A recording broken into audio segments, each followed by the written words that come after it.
Samantala mga kabrigada, ang grupong Manibela maghahain naman ng petisyon para suspindihin ang NCAP. Brigada Jigo Custodio, ibrigada mo. Brigada Live Report.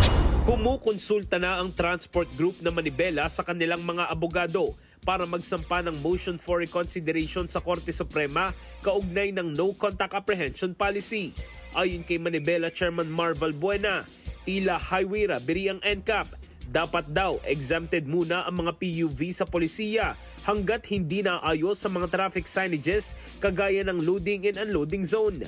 Pagkukwestiyon pa ni Valbuena, bakit buong NCR ang sakop gayong ang layunin lang ay rehabilitasyon ng EDSA? Aniya, lalong sumama umano ang trapiko dahil sa programa. Imbes na NCAP, iginiit ni Valbuena na mas dapat tutukan ang information dissemination at traffic seminars para sa disiplina sa kalsada. Samantala, sinabi naman ng MMDA na iginagalang nila ang hakbang ng grupo. Tiniyak din ng MMDA na i-review ng mano-mano ang mga huli gamit ang CCTV.